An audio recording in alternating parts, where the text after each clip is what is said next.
Hallelujah. सो यीशु अल मसीह के पाक खूबसूरत जलाली और फतेहमंद नाम में आप तमाम बहन भाइयों की सलामती हो। आप सबको सलाम। और हम शुक्रगुजार हैं खुदा बाप के, उसने हमें इस मुल्क में रखा हुआ है और आज़ादी दी है कि हम आज़ादी से उसकी प्रस्तिश करें और कौमों तक उसके कलाम की खुशखबरी को पहुँचाएँ। आमीन। सो हमारा यहाँ पर इकट्ठे होने का मकसद क्या होता है? शफात करना, इंटरसेशन करना, दुआओं को खुदा के हुज़ूर उठाना। और हमारी हत्तल मकदूर ये कोशिश होती है कि हर जुमे जब हम दुआ रोज़े की गर्ज से यहाँ पर आते हैं, दुआ में ठहरते हैं, तो हम कलाम भी दुआ ही के ताल्लुक़ से सीखें। सो आज भी जो उन्वान मेरे सामने है वो है इफ्सियों के ईमानदारों के लिए पौलुस रसूल की पहली दुआ। आज का टॉपिक है इफ्सियों के ईमानदारों के लिए पौलुस की पहली दुआ। और इसका सब टाइटल आप इस तरह से भी रख सकते हैं या इसको इस तरह से भी कह सकते हैं कि मसीही ईमानदारों के लिए पौलुस की दुआ। मतलब ये दुआ फ़कत इफ्सियों की कलीसिया के लिए ही महदूद नहीं थी या बाकी कलीसियाओं के लिए ही महदूद नहीं थी जो इब्तदाई कलीसियाएँ थी, बल्कि ये दुआ आज की कलीसियाओं के लिए भी उसी तरह से मुस्तनद और जारी व सारी है। Right.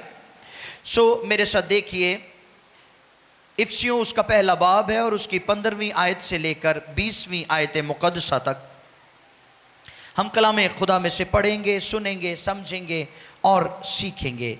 Efficiency chapter 1 versus 15 to 20। खुदावंद के ज़िंदा कलाम मुक़द्दस में यूं रकम है, इस सबब से मैं भी उस ईमान का जो तुम्हारे दरमियान खुदावंद यीशु पर है जी। और सब मुक़द्दसों पर जाहिर है, हाल सुनकर तुम्हारी बाबत शुक्र करने से बाज नहीं आता और अपनी दुआओं में तुम्हें याद किया करता हूँ कि हमारे खुदावंद यीशु मसीह का खुदा जो जलाल का बाप है तुम्हें अपनी पहचान में हिकमत और मुकाशफा की रूह बख्शे और तुम्हारे दिल की आंखें रोशन हो जाएं, ताकि तुमको मालूम हो कि उसके बुलाने से कैसी कुछ उम्मीद है और उसकी मेरास के जलाल की दौलत मुक़द्दसों में कैसी कुछ है,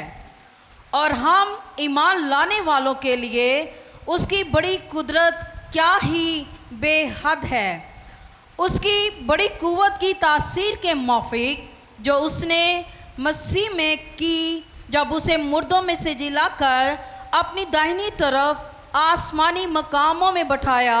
आमीन। और हर तरह की हुकूमत और इख्तियार और कुदरत और रियासत और हर एक नाम से बहुत बुलंद किया, जो ना सिर्फ इस जहां में बल्कि आने वाले जहां में भी लिया जाएगा, और सब कुछ उसके पांव तले कर दिया और उसको सब चीज़ों का सरदार बनाकर कलीसिया को दे दिया। ये उसका बदन है और उसी की मामूरी जो हर तरह से सबका मामूर करने वाला है। कलाम खुदा के पढ़े और सुने जाने पर खुदा की बरकत हो। चंद एक आवाज़ें आई हैं आमीन। मुत्तफिक नहीं है आप कलाम के साथ? आमीन। सो पौलुस ने ये ख़त इस कलीसिया को यानी इफ्सियों की कलीसिया को लिखा और इस कलीसिया के लिए पौलुस ने दो दुआएं रेज़ की, दो दुआएं की जिनको उसने इसी ख़त के अंदर कलमबंद भी किया। पहली दुआ ये है जिसको अभी पढ़ा गया है, इफ्सियों पहला बाब उसकी 15वीं आयत से 20वीं आयत तक।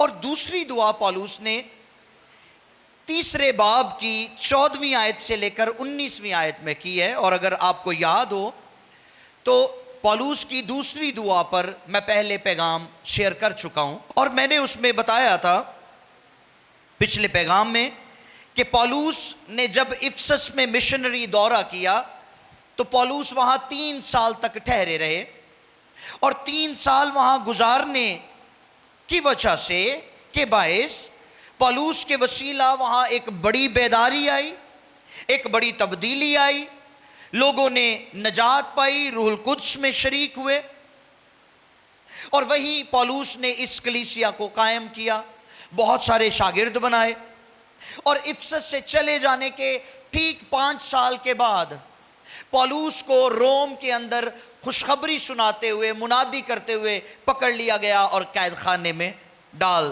دیا گیا. اور وہیں بیٹھ کر پولس نے اس کلیسیا کو یہ خط لکھا تھا, کیونکہ پولس بہت زیادہ کنسرن تھے اپنی ان کلیسیاؤں کے بارے میں, جن کے لیے وہ بلا ناغہ دعا کیا کرتے تھے, ان کو ہدایت نامے بھیجتے تھے, ان کی رہنمائی کرتے تھے. سو پولس نے یہ دعا جو قلم بند کی ہے, جس کو ابھی پڑھا گیا ہے, اس کو کلیسیا کے لیے نہ صرف خدا کے حضور اٹھایا ہے, نہ صرف خدا کے حضور ریز کیا ہے, بلکہ اس کو رقم بھی کیا ہے. کیوں؟ کیا وجہ تھی کہ پولس نے اس خط میں ان 2 دعاؤں کو نہ صرف خدا کے حضور اٹھایا ہے بلکہ لکھا بھی ہے؟ اور یہ دعائیں آج بھی پڑھی جاتی ہیں, اور ہمارے بعد بھی جب تک یسوع مسیح آ نہیں جاتے یہ دعائیں اس خط کے اندر اسی طرح سے پڑھی جائیں گی. اوکے, سو پولس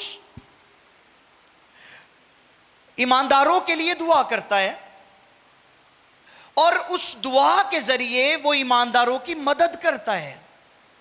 جہاں پولس نے ایمانداروں کی تحریری طور پر مدد کی ہے, خطوط لکھ کر مدد کی ہے, ہدایت نامے جاری کر کے مدد کی ہے, وہاں پولس نے دعا کے ذریعے بھی کلیسیا کی, ایمانداروں کی مدد کی ہے. اب ایک سوال ہے کہ کیا ہماری دعا اتنی اوتھینٹک ہوتی ہے کہ یہ دوسروں کی مدد کر سکے, یا کیا ہماری بات میں اتنی اوتھینٹسٹی ہے کہ ہم کسی دوسرے کو یہ کہہ سکیں کہ جی ہاں میری دعا آپ کی مدد کر سکتی ہے, میری دعا کے ذریعے آپ کی روحانی مدد ہو سکتی ہے. تو ایسا کرنے والا شخص, اس کا روحانی سٹیٹس کیا ہوگا؟ یقیناً اس کا روحانی سٹیٹس بہت اپ ہے, تو وہ اپنی دعا کے ذریعے دوسروں کی مدد بھی کر رہا ہے. سمجھ آ رہی میری بات کی؟ کئی صرف کتاباں پڑھ کے تے میسیج دے دینے تے عملی طور تے زندگی زیرو ہوندی ہے. لفظی, کلمی, لکھی, تحریری باتیں کرتے ہیں, لیکن خود دعا سے بہت دور ہوتے ہیں. تو ایسے لوگ جو خود دعا سے دور ہیں, وہ کسی کو دعا کے ساتھ کیا فائدہ دے سکتے ہیں؟ تو پولس کا روحانی سٹیٹس کیا تھا, اسپرچول سٹیٹس کیا تھا پولس کا؟ 5 وجوہات ہیں جن کی بنا پر یہ دعا افسیوں کی کلیسیا, گلتیوں کی کلیسیا, فلپیوں کی کلیسیا, کلوسیوں کی کلیسیا اور آج کی کلیسیاؤں کے لیے فائدہ مند ہے. 5 وجوہات ہیں, اور اس میں آپ کو پولس کا اسپرچول سٹیٹس نظر آئے گا کہ روحانی طور پر وہ کتنی قداور شخصیت تھی پولس. آئیے ذرا دیکھیں, پہلی وجہ کیا ہے کہ پولس کی دعا ایمانداروں کی مدد کر سکتی ہے. پولس ایک رسول تھا. دس از دا فرسٹ ریزن. پہلی وجہ کیا ہے؟ پولس ایک رسول تھا, اور پولس کو رسول مقرر کرنے والا نہ تو کوئی فرشتہ تھا, نہ کوئی نبی تھا, نہ کوئی استاد تھا, نہ کوئی ربی تھا, نہ کوئی شاگرد تھا, نہ کوئی اور رسول تھا, بلکہ اس کو رسول مقرر کرنے والا یسوع مسیح ہمارا نجات دہندہ آپ تھا. ہیلیلویا. اور اسی نے اس کو رسول بنا کر کلیسیا کو دے دیا. اور پولس اپوسٹولک اتھارٹی میں چلتے تھے, رسولی اختیار تھا پولس رسول کے پاس, اور اسی اختیار کو لیے ہوئے پولس نے روح القدس کی رہنمائی میں کلیسیاؤں کو 13 خطوط لکھے. کتنے؟ 13 خطوط پولس نے لکھے. اور ان 13 خطوط میں اس نے خدا کی نجات بخش اس پلاننگ کے بارے میں, اس منصوبے کے بارے میں بڑی وضاحت سے لکھا ہے, بڑی تفصیلات دی ہیں, بڑی ڈیٹیلز دی ہیں. اور نجات پر، امال پر بڑی بات کی ہے پالوس رسول نے، جس کی تکمیل یسوع مسیح نے کی. اور پالوس کے خطوط میں آپ کو یسوع مسیح کے دنیا میں آنے، اس کے مصلوب ہونے، اس کے دفن ہونے، اس کے مردوں میں سے جی اٹھ کر کبریا کی داہنی طرف بیٹھنے اور پھر سے واپس کلیسیا کو لینے آنے کے لیے ساری تفصیلات ملتی ہیں. اوکے؟ دوسری وجہ کیا ہے پالوس کی اس دعا کی اوتھینٹسٹی کی کہ اس کی دعا کلیسیاؤں کے لیے، ایمانداروں کے لیے مفید ہے؟ دوسری وجہ، پالوس ایک مذہبی اور رسمی شخص تھا جسے انجیل کی قدرت نے تبدیل کر کے انقلابی اور جلالی بنا دیا. ہیلیلویا! کیا تھا پالوس؟ وہ غیر ایماندار نہیں تھا، پالوس بے دین نہیں تھا، پالوس ایماندار تھا لیکن مذہبی شخص تھا، ایماندار تھا لیکن رسمی شخص تھا. انجیل کی قدرت نے کیا کرشمہ کیا ہے، انجیل کی قدرت نے کیا معجزہ کیا ہے کہ جب وہ اس کے اندر اتری ہے تو اس نے اس کو انقلابی بھی بنا دیا اور جلالی بھی بنا دیا. ہیلیلویا! یہ کام کرتی ہے انجیل. اور رسول ہونے سے پہلے وہ ایک ظالم اور جابر کردار کا بھی مالک تھا.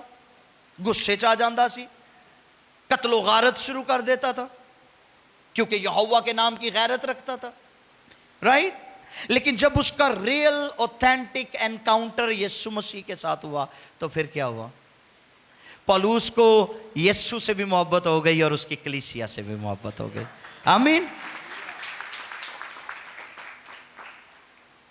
اور ایسا شخص جس کی زندگی انجیل کی قدرت سے بدل سکتی ہے، وہ یقیناً دوسروں کی بھی روحانی طور پر رہنمائی کر سکتا ہے. آمین. تو جدی اپنی زندگی نہیں بدلی، انہیں کسی دی مدد کی کرنی ہے. ایسے ہی ہے. تیسری وجہ، وہ خود مرد دعا تھا. ہیلیلویا! پالوس کیا تھا؟ وہ مرد دعا تھا. جب دمشق کی راہ پر پالوس کی ملاقات خداوند یسوع کے ساتھ ہوئی ہے تو اپنی بینائی کو کھو بیٹھنے کے بعد جب خداوند نے اس کو بحال کرنے کا ارادہ کیا تو اعمال کی کتاب کے 9 باب کی 10ویں اور 11ویں 2 آیات میں لکھا ہے کہ حننیہ نام ایک شاگرد کو خداوند رویا میں ملے اور اس سے کہتے ہیں، اس سے ہم کلام ہو کر کہنے لگے کہ اس کوچے میں جا جو سیدھا کہلاتا ہے اور یہودا کے گھر میں ساؤل نام ترسی کو پوچھ لے کیونکہ وہ دعا کر رہا ہے. اکھاں چلیاں گئیاں سی لیکن کر کیا رہا تھا؟ کم آن، دعا نہیں چھڈی بلکہ دعا کے ساتھ مسیحی زندگی کا آغاز کیا ہے، دعا کے ساتھ جلالی زندگی کا آغاز کیا ہے، دعا کے ساتھ انقلابی زندگی کا آغاز کیا ہے. پالوس مرد دعا تھا اور ہمیں اس کے خطوط میں اس بات کا ثبوت بھی ملتا ہے. جہاں 40 سے زیادہ ایسے حوالے موجود ہیں جہاں پالوس نے دعا کا ذکر کیا ہے. 40 سے زیادہ حوالے موجود ہیں پالوس رسول کے خطوط میں جہاں پالوس نے دعا کا ذکر کیا ہے. اور پھر ان دعاؤں میں جو حوالے ہمیں ملتے ہیں ان میں پالوس کی اپنی دعائیں ہیں، دوسروں کے لیے شفاعت، دوسروں کے لیے التجائیں، دوسروں کے لیے مناجات کا ایک گلدستہ موجود ہے. اور یہاں تک کہ نہیں، پالوس اپنے لیے بھی دعا کرواتے تھے. کلیسیا کو کہتے تھے ہن تو تہاڈے لیے دعا کر لی، ہن میرے لیے بھی دعا کرو تاکہ مجھے کلام کرنے میں دلیری ہو. رائٹ؟ سو وہ مرد دعا تھا. اور ایک بات اور سنیے، باقی رسولوں کے مقابلے میں پالوس رسول کے خطوط میں 8 گنا زیادہ دعائیں ملتی ہیں. ہیلیلویا! کتنے گنا؟ 8 گنا زیادہ. یہ وجہ ہے کہ پالوس کی دعا ایمانداروں کی مدد کر سکتی ہے، کرتی ہے. چوتھی وجہ، پالوس ایک پاسبان تھا. کیا ہے چوتھی وجہ؟ پالوس ایک پاسبان تھا اور ایک پاسبان کے اندر باپ کا دل ہوتا ہے. جیسے ہر باپ اپنے گھرانے کے لیے فکر مند ہوتا ہے, غلط انٹری نہیں پہن دینا, نہ اپنے بچوں کی زندگی میں نہ اپنے گھر کے اندر, اسی طرح ایک پاسبان کے اندر بھی باپ کا دل ہوتا ہے جو اپنی کلیسیا کے اندر کسی بھی بدعت کی کوئی گنجائش نہیں چھوڑتا, کسی غلط تعلیم کی کوئی گنجائش نہیں چھوڑتا. اس لیے یہ قید خانے میں بھی تھا تو بھی کلیسیاؤں کے بارے میں فکر مند رہتا تھا, ان کے لیے آنسو بہاتا تھا, ان کے لیے شفاعت کرتا تھا, ان کو خط لکھ لکھ کر ہدایات بھیجتا تھا کہ تم بچ کے رہنا, برے لوگوں سے, بری تعلیمات سے اور بدعتوں سے تم اپنے آپ کو بچانا اور خدا کے حضور میں مضبوطی سے بڑھتے چلے جاؤ. ہیلیلویا. ان کی مشکلات میں ان کے ساتھ کھڑے ہوتے پالوس, اور ان کی حاجتیں بھی رفع کرتے تھے, کیونکہ پالوس کے اندر ایک پاسبان کا دل تھا. اوکے. 5ویں وجہ, پالوس ایک پرستار تھا, ایک عابد تھا. پالوس کی دعا کیوں کر مدد کر سکتی ہے؟ کیونکہ پالوس ایک پرستار تھا, ایک عابد تھا. اور پتہ ہے خداوند یسوع سے ملاقات سے پہلے بھی وہ پرستار تھا. بات چو نہیں بنیا, پہلے بھی وہ پرستار تھا. وہ یہوہ خدا کا عابد تھا, یہوہ خدا کی عبادت کرتا تھا, کیونکہ وہ ایک فریسی تھا.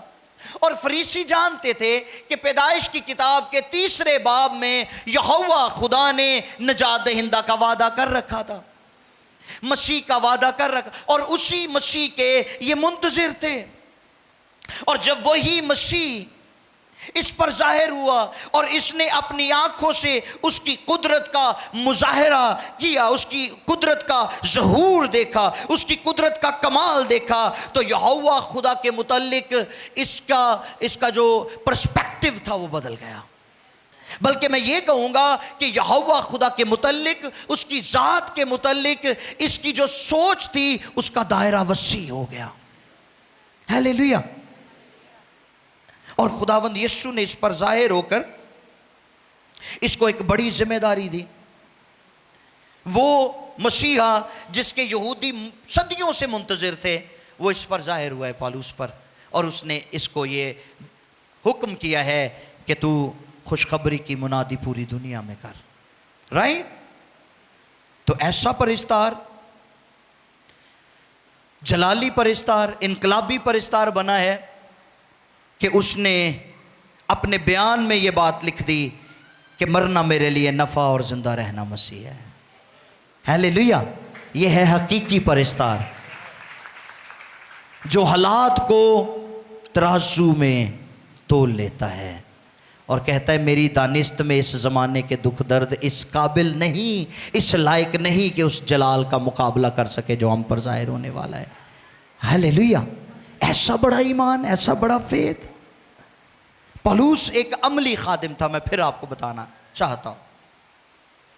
اور عملی خادموں کی دعائیں ہی دوسروں کو فائدہ دے سکتی ہیں. تے جدی اپنی زندگی چ عمل نہیں, انہیں دوجیاں دا کی فائدہ کرنا ہے. سمجھے میری بات؟ اسی لیے پالوس کرنتھیوں کے دوسرے خط میں 3 باب کی 6 آیت میں لکھتے ہیں, جس نے ہم کو نئے عہد کے خادم ہونے کے لائق بھی کیا, لفظوں کے نہیں بلکہ روح کے, کیونکہ لفظ مار ڈالتے ہیں مگر روح زندہ کرتی ہے. اوکے. اب آپ کو پتہ چل گیا کیا وجوہات ہیں کہ پالوس کی دعا ایمانداروں کی مدد کر سکتی ہے. تھوڑا سا آگے بڑھتے ہیں اور پالوس کی دعاؤں کی اقسام پر بھی ذرا غور کر لیں چلتے چلتے. کتنی اقسام کی دعائیں پالوس کرتے تھے. پالوس کی دعا میں جو سب سے پہلی بات ہوتی تھی وہ تھی آرزو, خواہش, وش ہوتی تھی پالوس کی دعا کے اندر. اور اس کا تذکرہ پالوس نے کیا ہے رومیو 15واں باب اور اس کی 13ویں آیت میں. سن لے پھر, رومیو 15واں باب 13ویں آیت میں پالوس لکھتے ہیں, پس خدا جو امید کا چشمہ ہے تمہیں ایمان رکھنے کے باعث ساری خوشی اور اطمینان سے معمور کرے, تاکہ روح القدس کی قدرت سے تمہاری امید زیادہ ہوتی جائے. وش ہوتی تھی پالوس کی, ख्वाहिश होती थी, आरजू होती थी ईमानदारों। नंबर 2, दूसरी दुआ की किस्म, पौलुस की दुआ के अंदर प्रेयर रिपोर्ट्स होती थी। क्या होता था? प्रेयर रिपोर्ट्स होती थी पौलुस की दुआ में। रोमियो पहला बाब और उसकी 8वीं आयत में लिखा है, अव्वल तो मैं तुम सब के बारे में यीशु मसीह के वसीले से अपने बाप का शुक्र करता हूं कि तुम्हारे ईमान का तमाम दुनिया में शोहरा हो रहा है। ठीक, रिपोर्ट्स देते थे पौलुस, अपनी दुआया रिपोर्ट्स, कि मैंने ये दुआ की है तुम्हारे लिए और उसका नतीजा ये निकला है कि लोग तुम्हारे ईमान की तारीफ करते हैं। हालेलुया। और कैसी बात है कि पूरा फैसलाबाद इकट्ठा होकर पीएमआई के बाहर आकर खड़ा हो जाए और कहे कि यहां की कलीसिया का ईमान बहुत बड़ा है। हालेलुया। ये है प्रेयर रिपोर्ट। नंबर 3, पौलुस की दुआ की जो तीसरी किस्म है, उसमें दुआया दरखास्त होती थी, प्रेयर रिक्वेस्ट। और जैसे मैं पहले भी कह रहा था कि पौलुस ना सिर्फ दूसरों के लिए दुआ करते थे बल्कि ईमानदारों से भी दरखास्त करते थे कि मेरे लिए भी दुआ करो। और इफिसियों 6 बाब की 19 और 20वीं आयत जब आप पढ़ते हैं तो वहां पर आपको मिलेगा कि पौलुस ने कहा, और मेरे लिए भी, ताकि बोलने के वक्त मुझे कलाम करने की तौफीक हो, जिससे मैं खुशखबरी के भेदों को दिलेरी से जाहिर करूं। ये चाहते थे पौलुस के उनके लिए भी दुआ की जाए। नंबर 4, चौथी किस्म, उसमें कलमात बरकत, बेनेडिक्शंस एंड ब्लेसिंग्स। दूसरा कुरिन्थियों 13-14 में पौलुस कहते हैं, खुदावंद यीशु का फजल और खुदा की मोहब्बत और रूह कुद्स की शराकत तुम सब के साथ होती। सो ये थी पौलुस की दुआओं की इकसाम, किस तरह की दुआएं पौलुस रेज करते थे। अब बढ़ते हैं इस अपने हवाले की तरफ, जहां पौलुस ने पहली दुआ की है इफिसियों की कलीसिया के लिए। और मैं ये समझता हूं, क्योंकि जब मैं इसको पढ़ रहा था, इसका मुताला कर रहा था, इस मैसेज को तैयार कर रहा था, तो मैं ये सोच रहा था कि ना सिर्फ मुझे, पास्टर सलीम को, पास्टर एस्टर को, भाई शर्जील को और हमारे जो खिदमत में यहाँ भाई मौजूद हैं उनको, बल्कि हम सबको, लेमेंस को, कलीसिया को, ईमानदारों को, सबको ये दुआ हर रोज करने की ज़रूरत है, अपने लिए और अपने घरानों के लिए। ओके? अब ये दुआ जो पौलुस ने उठाई है कलीसिया के लिए, इसमें 3 नकात को हाईलाइट किया है पौलुस ने। 3 अहम बड़ी खास बातें हैं जिनको हम सीखेंगे इस दुआ में से। और पौलुस ने इस दुआ का आगाज शुक्रगुजारी और यादगारी के साथ किया है। कैसे किया है?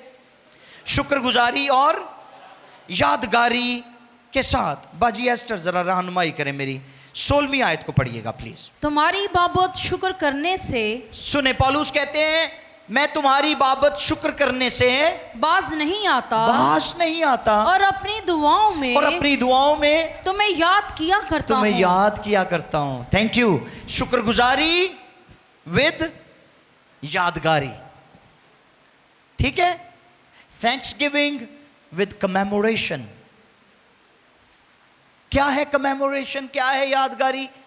वो कहता है कि ईमान का जो बीज मैंने इनके अंदर बोया था वो ग्रो कर रहा है और मैं इसके लिए शुक्रगुजारी करता हूं। और जब जब मुझे याद आता है कि ये वो कलीसिया है जिसको मैंने कायम किया था और मैंने इनके अंदर ईमान का बीज बोया है, खुदा के कलाम की खालिस तालीम इनको दी है और इनका ईमान ग्रो करता चला जा रहा है, मैं खुदा के ज़रूर शुक्रगुजारी करता हूँ। हालेलुया। सो ये शुक्रगुजारी जो है ये हमें याद दिलाती है कि खुदा ने हमारी ज़िंदगी में कुछ किया है, राइट? और ये बातें याद रख के हमें शुक्रगुजारी करते रहने चाहिए। सो ये पहली बात थी जहां से पौलुस ने इस दुआ का आगाज किया। अब 17वीं आयत जरा पढ़िए, उसमें पौलुस ने एक विश की है। जैसा मैंने आपको शुरू में बताया था कि पौलुस की जो दुआ की इकसाम है उनमें जो पहली किस्म थी वो थी विश, आरजू। और यहां पर क्या आरजू की है पौलुस ने? कि हमारे खुदावंद यीशु मसीह का, अब दुआ में पौलुस की आरजू ये है कि हमारे खुदावंद यीशु मसीह का खुदा जो जलाल का बाप जो है जलाल का बाप है तुम्हें अपनी पहचान में तुम्हें अपनी पहचान में हिकमत और मुकाशवा की और रूह मुकाशफे की रूह रूह बख्शे। बख्शे। हालेलुया। क्या आरजू है कि खुदा तुम्हें अपनी पहचान में हिकमत और मुकाशफे की रूह। मुझे बताएं आप में से कितने ऐसे हैं जो हर रोज ये दुआ करते हैं कि खुदावंद मुझे हिकमत और मुकाशफे की रूह अता कर। So it means we need to pray this prayer every day, right? यबीस की दुआ को याद करें, मैंने इस पे पैगाम दिया था। यबीस ने खुदा से कहा मेरी हद्दों को बढ़ा, एनलार्ज माई कोस्ट्स। और उन हद्दों में सिर्फ मटीरियलिस्टिक चीजें नहीं थी कि मादी चीजें, जिस्मानी चीजें, दुनियावी चीजें ही। नो, हमें खुदा को कहना है हमारी रूहानी हद्दों को बढ़ा। अगर तुसी 10 मिनट दुआ कर दियो तो वध के 1 घंटे दी हो जाए, 1 घंटा दुआ कर दियो वध के 2 घंटे दी हो जाए, 2 घंटे दुआ कर दियो वध के 5 घंटे दी दुआ हो जाए। हालेलुया। खुदा आपकी जहन के दरीचों को खोले ताकि आप खुदा के कलाम को गहरे तौर पर समझें, उसकी अमीक बातों को उसके हुजूर से सीख सके, ताकि आप दूसरों की भी मदद कर सके, अपने ख़ानदान की मदद कर सके। सो ये दुआ हमें खुदा के हुजूर उठानी है कि खुदा हमें हिकमत और मुकाशफे की रूह दे। और क्यों ये दुआ करनी है कि हमें हिकमत और मुकाशफा मिले? ताकि असी फूंडा मारिए, हमारी गर्दन में सरिया आ जाए, ਅਸੀਂ ਕਹੀਏ ਲੋग सिर्फ ਮੈਨੂੰ सुनते ने और किसी नहीं सुनते। नो, मुकाशफा, पौलुस कहते हैं मुकाशफों की ज्यादती के बायस मुझे एक कांटा चुभता है। रब मैनू थल्ले नूं भी ले आंदा है, डाउन टू अर्थ भी करता है कि तू टिक के बह, सारे मुकाशफे तो मैं देना, तेरे अंदर कादी आकड़ आई जाती है। राइट? नो, हमें इसलिए ये मुकाशफे नहीं चाहिए कि हम दूसरों को लेट डाउन करें, हमें इसलिए ये मुकाशफे चाहिए ताकि हमारे दिल की आंखें रोशन हो जाएं। हालेलुया। और आगे पौलुस ने ये बात की है, सुनिए जरा 18वीं आयत पढ़िए बाजी। और तुम्हारे दिल की आंखें रोशन हो जाएं। तुम्हारे दिल की आंखें रोशन हो जाए। मुकाशफे दी रूह ऐस वास्ते चाहिए दिए, हिकमत इसलिए चाहिए कि दिल की आंखें रोशन हो जाएं। दिल की आंखें रोशन कौन कर सकता है? खुदा की हिकमत और मुकाशफे की रूह तारीक दिलों को रोशन करती है। अब दिल का रोशन होना क्यों जरूरी है? अब पढ़िए इसको। और तुम्हारे दिल की आंखें रोशन तुम्हारे दिल की आंखें रोशन हो जाएं, ताकि तुमको मालूम हो, सुने ताकि तुमको मालूम हो कि उसके बुलाने से कैसी कुछ उम्मीद है। पौलुस की दुआ का जो पहला पॉइंट है वो ये है, पहला नुक्ता, इसको लिख लें अगर आप लिखना चाहते हैं। उसकी दुआ का पहला नुक्ता है ताकि तुमको मालूम हो कि उसके बुलाने से कैसी कुछ उम्मीद है। हमें हिकमत, हमें मुकाशफे की रूह इसलिए चाहिए कि हमारे दिल रोशन हो जाएं। और हमारे दिल इसलिए रोशन हो जाएं कि नंबर 1 हम जान जाएं कि हमें बुलाया क्यों गया है, असी मसीही क्यों वहां। कदी पूछया जे अपने आप नू, have you ever questioned yourself कि मैं मसीही क्यों हूं, मैं ईमानदार क्यों हूं, मैं पासबान क्यों हूं, मैं मुबशर क्यों हूं, मैं परिस्तार क्यों हूं? क्यों हो तुसी? क्यों बुलाया है खुदा ने आपको? क्यों रखा है रुए जमीन के ऊपर? What is the reason? कोई तो वजह होगी। वजह यह है कि हम मालूम कर सकें कि उसके बुलाने से कैसी कुछ उम्मीद है, यानी किस उम्मीद की खातिर उसने हमें बुलाया है। उम्मीद की है साड़ी। एक शख्स जो किसी कंपनी में जाकर इंटरव्यू देता है, किसी ऑफिस में इंटरव्यू देता है, और उसको वो हायर कर लेते हैं और उसको कहते हैं जी कल तो तुसी ड्यूटी ते आ जाओ, तो वो किस उम्मीद से ड्यूटी पर जाएगा? हाँ जी, किस उम्मीद से ड्यूटी पे जाएगा? नंबर 1 कि महीने दे एंड ते मैनू तनख्वाह मिलनी है, ऐसे है। नंबर 2, मैं अच्छी कारकर्दगी करांगा तो मेरी प्रमोशन हो जाएगी। सो सुनिए, اس کو روحانی تناظر میں ہم دیکھتے ہیں آج کی دنیا نا امیدی کا شکار ہے. لوگ نہیں جانتے کہ اس دنیا سے رخصت ہونے کے بعد وہ کہاں جائیں گے. آپ ذرا قبرستانوں کا چکر لگائیں, وہاں پر قبروں کے اوپر ایک کتبہ لکھا ہوتا ہے جہاں پر لکھا ہوتا ہے آخری آرام گاہ. ایسے ہی ہے, لیکن مسیحیوں کی قبروں کے اوپر یہ نہیں لکھا ہوتا, کیونکہ مسیحی جانتے ہیں کہ ہمارا مستقبل جلالی اور تابناک ہے. ہیلیلویا. اگر ہمیں خدا نے بلایا ہے, مقرر کیا ہے, اس دنیا میں رکھا ہے, جلال بخشا ہے, تو اس کی امید ہمارے لیے یہ ہے کہ ہمارا مستقبل جلالی ہے. وہ آپ ہمیں لینے کے لیے آ رہا ہے, رائٹ.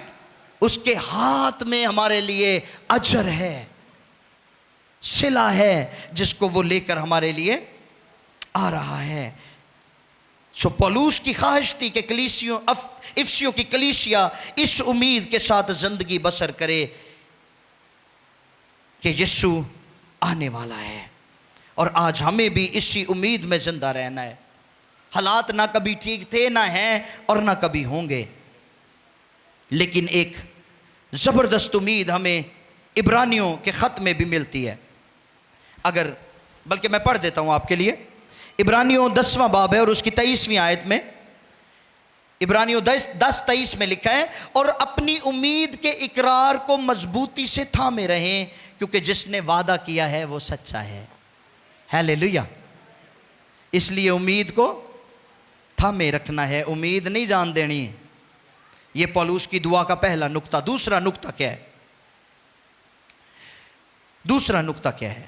اسی کا اگلا حصہ پڑھیے باجی, 18ویں آیت. اور اس کی میراث کے جلال کی دولت, سنیں, اس کی میراث کے جلال کی دولت, مقدسوں میں, that's the second point, مقدسوں میں کیسی کچھ ہے. کیسی کچھ ہے. اس کی میراث کے جلال کی دولت مقدسوں میں کیسی کچھ ہے. اور اس بات کی وضاحت, اس فکرے کی وضاحت پولوس نے اسی پہلے باب کی 11ویں آیت سے 14ویں آیت میں کی ہے. اور میں چاہوں گا کہ اس کو بھی پڑھ دیں تاکہ آپ کو واضح ہو جائے یہ بات. اسی میں ہم بھی اس کے ارادہ کے موافق, سنیں, اسی میں ہم بھی اس کے ارادہ کے موافق, جو اپنی مرضی کی مصلحت سے, جو اپنی مرضی کی مصلحت سے سب کچھ کرتا ہے, سب کچھ کرتا ہے, پیشتر سے مقرر ہو کر میراث بنے, تاکہ ہم جو پہلے سے مسیح کی امید میں تھے, اس کے جلال کی ستائش کا باعث ہوں. اور اسی میں تم بھی جب تم نے کلام حق کو سنا, جو تمہاری نجات کی خوشخبری ہے, اور اس پر ایمان لائے, پاک معودہ روح کی مہر لگی, وہی خدا کی ملکیت کی مخلصی کے لیے ہماری میراث کا بیانہ ہے. آمین. تاکہ اس کے جلال کی ستائش ہو. سو اس کی میراث کے جلال کی دولت مقدسوں میں کیسی کچھ ہے, اس لیے ہمارے دل روشن ہونے چاہیے تاکہ ہم اس بات کو سمجھ سکیں, جان سکیں. رائٹ. ہمیں اپنی شناخت کو پہچاننا ہے. who we are in Christ. مسیح میں ہم کون ہیں, ہماری شخصیت, ہماری حیثیت کیا ہے. کئیاں نوں ساری زندگی نہیں پتہ لگتا کہ اسی کون ہاں, تو ایک کوئی دعا کری رکھڑ گے, خداوند مجھ گنہگار پر رحم کر. اور پچھلے دنوں خدا کے خادم اس بات پہ بڑی اچھی انہوں نے ایک تفصیل دی تھی. وہ کہہ رہے تھے کہ جڑا بندہ یہ کہندا نا میں گنہگار ہاں نجات پان تو بعد بھی, وہ اگلے گناہ واسطے دروازہ کھول رہے ہیں. اور یہ بات درست ہے. ہمیں اپنی حیثیت کو پہچاننا ہے کہ ہم, اور ابلیس کبھی یہ نہیں چاہتا کہ تانوں سمجھ آ سکے کہ تسی کون ہو. رائٹ. اب ہم کون ہیں؟ پولوس نے اس بات کو واضح کیا ہے. کہتا ہے کلام حق کو سننے سے ہمیں نجات کی خوشخبری ملی ہے. رائٹ. ہم اس پر ایمان لائے ہیں, اور پھر اس پر ایمان لانے کے باعث, یسوع پر ایمان لانے کے باعث ہم پر روح القدس کی मोहर लगी है तो हम क्या हो गए? हम खुदा की मिरास हो गए। हालेलुया। असी कौन आ? क्लियर हुई है बात? हम कौन हैं? हम खुदा की।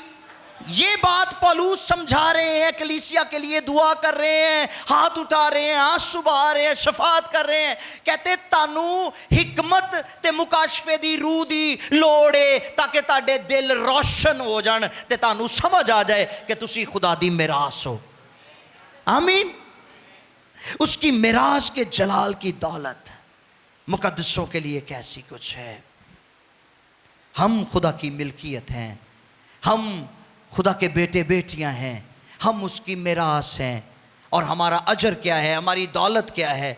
यीशु अल मसीह खुदा का बेटा, राइट? क्योंकि हम उसके खुदा के वारिस और यीशु के हम मिरास है। यूहन्ना 1:12-13 आपको पता है, वहां पर लिखा है, लेकिन जितनों ने उसे कबूल किया उसने उन्हें खुदा के फर्जंद बनने का हक बख्शा। सो यीशु मसीह की बेशबहा मोहब्बत के वसीले से हमने खुदा बाप की मोहब्बत को जाना है। और मसीही ईमानदार खुदा की मिरास हैं, इसलिए ईमानदारों से बढ़कर कोई और दौलतमंद नहीं हो सकता। तुसी बहुत दौलतमंद लोग हो। आमीन। ज़मीन दे उत्ते तुसी दौलतमंद लोग हो क्योंकि तुसी खुदा दी मिरास हो, राइट? आगे बढ़ते, तीसरा और आखिरी पॉइंट इस दुआ का लिखा है, उसकी बड़ी कुदरत क्या ही बेहद है, उसकी बड़ी कुव्वत की तासीर के मुआफिक। यह तीसरा पॉइंट है इस दुआ का जो बड़ा अहम है। और 20वीं आयत में इसमें खुदा के बंदा ने इसकी तफसील दी है।